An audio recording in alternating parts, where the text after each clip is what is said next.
and I am really grateful for this opportunity I've been given to be here. I want to start by asking, please, how many of us went to public primary schools? Okay. How many went to public secondary schools? What about university?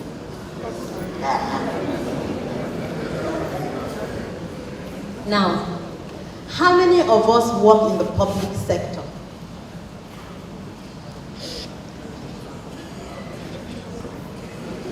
Good. You see what I mean?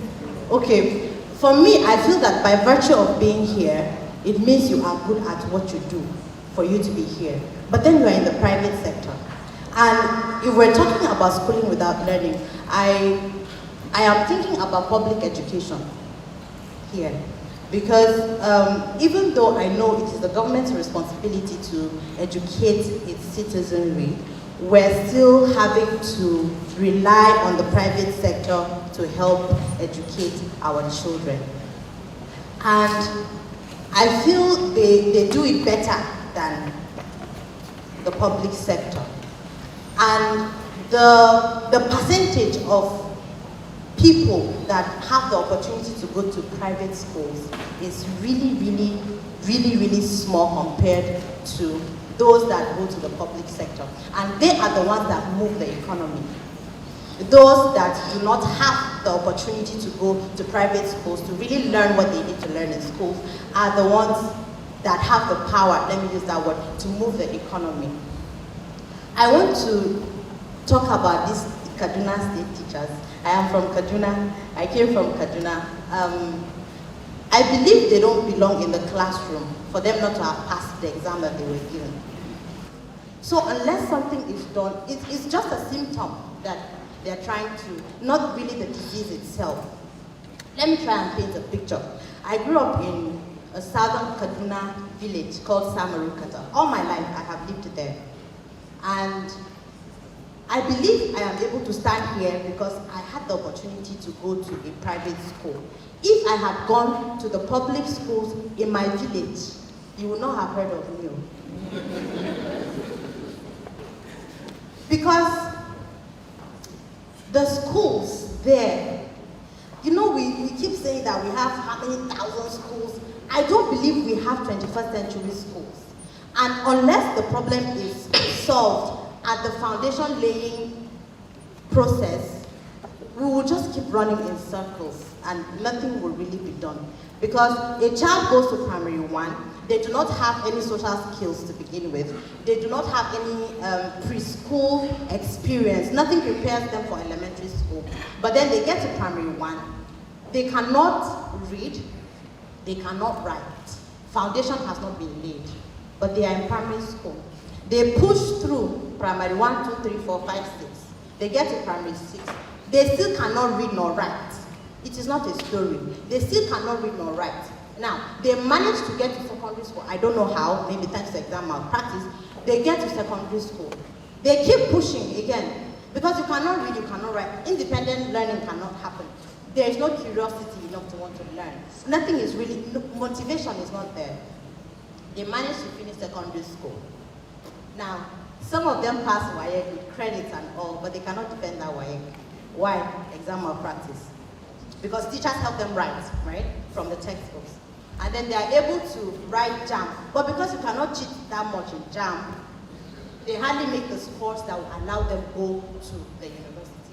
So they are hardly picked. Aside the politics and whatever involved in getting admission in the universities, they do not even have merit to gain admission into public universities. And then we know that the private universities are too expensive, so they're not for people like us.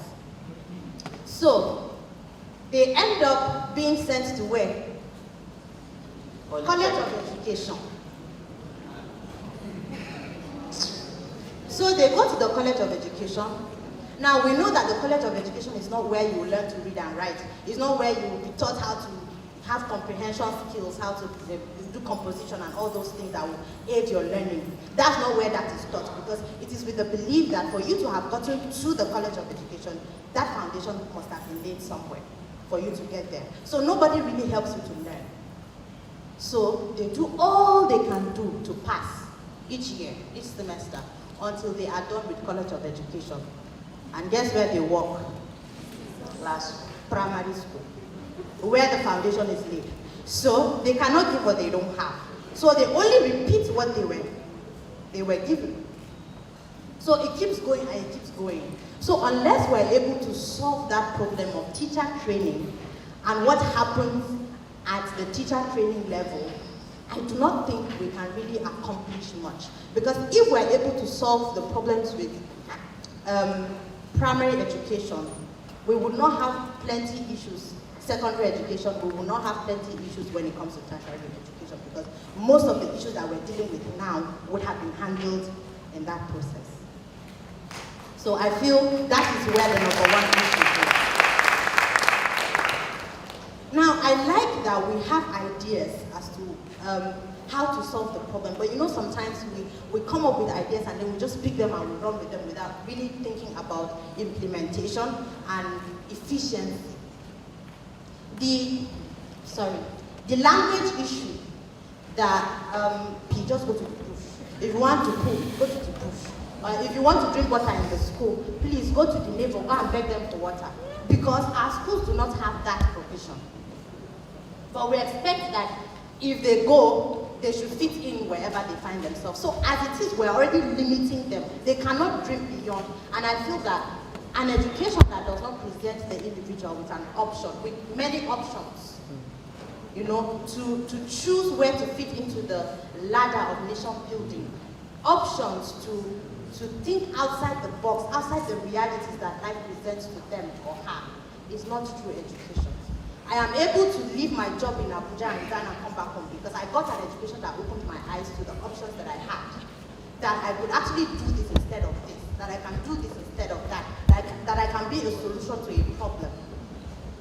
So unless our education does that, we have a long way to go. You know, I find myself not thinking about the many problems that are there because, well, I don't want to have a heart attack.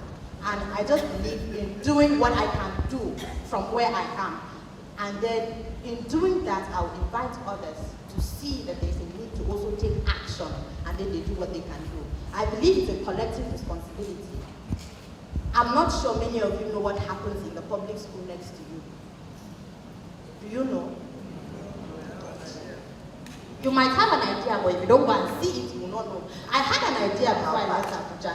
I said, I'm going to go, I'll teach these children literacy. I believe that once they can read and write, they can learn on their own. At least their learning problems will be a little less if they...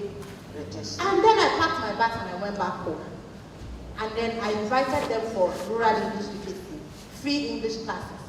I had children aged 3 to 22, from nursery to SS2. None of them could read none of them could read well. And those of them that could manage to say the few words, they can't even comprehend what they are reading. So I ended up not teaching with the curriculums that I took home. I ended up teaching them ABC. All of them. So the problem is deeper than we think it is. And until each one of us sees it as a collective responsibility, and then you take action in whichever way you can, and then invite others to, we'll still be talking about this 10 years later. Thank you.